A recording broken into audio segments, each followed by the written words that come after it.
ओह, एक मानव शरीर का जो श्वास है, ये एक श्वास भी कहते 3 लोक के तुल्य,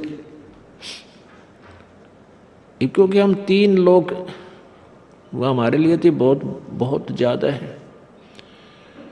इसलिए परमात्मा ने हमें समझाने के लिए उदाहरण दिया है ये, कि जैसे एक गांव का सरपंच बन जाता है, उसको सैकड़ों हजारों आदमी सरपंच साहब राम राम, सरपंच साहब नमस्ते, इतनी प्रभुता हो जाती है उस व्यक्ति की, और वो फूला नहीं समाता।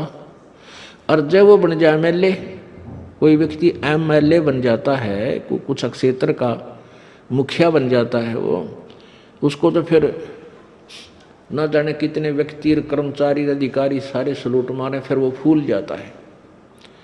और एक बन जाए मुख्यमंत्री एक प्रांत का, फिर तो कहना है कि वो तो धरती पर पाए ना टेके। और बन जाओ प्रधानमंत्री एक टुकड़े का, एक देश का, छोटे से का या बड़े का, तो उसके माइंड की सोच है, वो तो 7वें आसमान पर घूमता है। फिर वो अपने आप को जीव नहीं समझता, क्योंकि उसके शब्द में, उसके वचन से ही ना जाने सबके में हिलता नजर आता है उसको। तो परमात्मा कहते हैं अगर पृथ्वी का एक राजा हो तो वो उसकी कितनी प्रभुता होगी, उसके दिमाग में क्या सोच होगी, और उसकी कितनी वो अपनी वैल्यू समझता है। और ऐसे ऐसे पृथ्वी लोक, स्वर्ग लोक और पाताल लोक,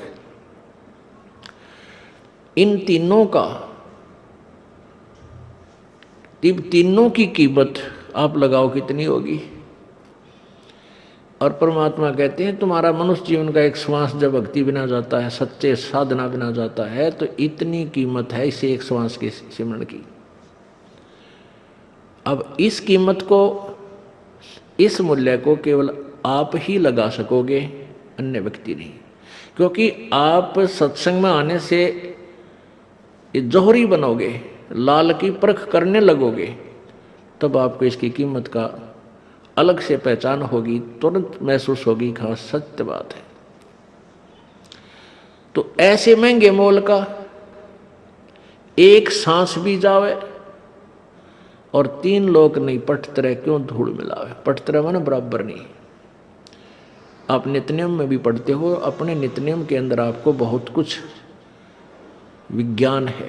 विज्ञान माने तत्व ज्ञान है, विशेष ज्ञान है। और इस ज्ञान को आप केवल एक रूटीन में पढ़ लेते हो कि हमने ये एक पढ़ना है, प्रतिदिन नित्यनियम करना ही करना है। लेकिन एक व्यवस्था बनाकर नहीं इसको प्रतिदिन करना चाहिए। जितनी देर भी इसको सुनो, किसी भी पार्ट को, इसके नित्यनियम का जितना भी बुद्धि मन निश्चल हो तेरा आपका, तो ये विचार करे कि इसमें क्या बोला है मालिक ने अपनी वाणी में, क्या आदेश है तेरे लिए। क्योंकि आप पौन घंटा नित्यनेम करते हो, इसमें ज़्यादा से ज़्यादा आपका मन 20% इस नित्यनेम के अंदर आप 20% ही सुन पाते हो। उस 20% को भी यदि आप विचार करो डेली कि इसमें क्या आदेश है मालिक का, और फिर अपने जीवन को सारा दिन, उस दिन को ऐसे ही सुचारू रखो। क्योंकि आपको घर से निकलने से पहले ये पढ़ा इसलिए जाता है कि आपके साथ रास्ते में कोई निकम्मा भी टकराओगा, कोई गाली देने वाला भी मिलेगा, कोई बुंडा भी बोलेगा, कितना कोई आंट भी लावेगा। तो उनके साथ आपने कैसे व्यवहार करना है। आवत गाड़ी एक है, उल्टा हो अनेक, और कह कबीर ना उलटियो वा रहे एक की एक। इसको पढ़ना नहीं है। मान ले कोई बुंडा बोला है, गलत बोलता है, गाली देता है,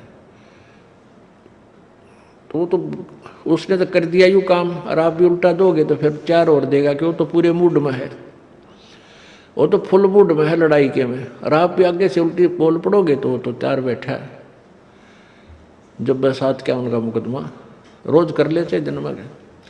तो कहते परमात्मा आवत गाड़ी एक है, उल्टा हो अनेक, और कहे कबीर ना उलटियो रहे एक का एक।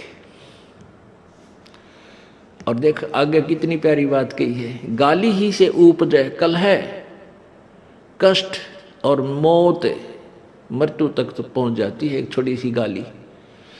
गाली ही से उपजय कलह कष्ट और मीच, हार चले सो संत है, लाग में रहे सो नीच। हम भगत भी हैं और दूसरा में बुंडा अच्छा बोल रहा है और उसने मान लिया कुछ किस कह दिया, हमने उसके दो दड़ाक धर दिए, उल्टे भी बोल दिए, फिर वो मारण पर उतारू हो गए, फिर हमने उठोक दिया।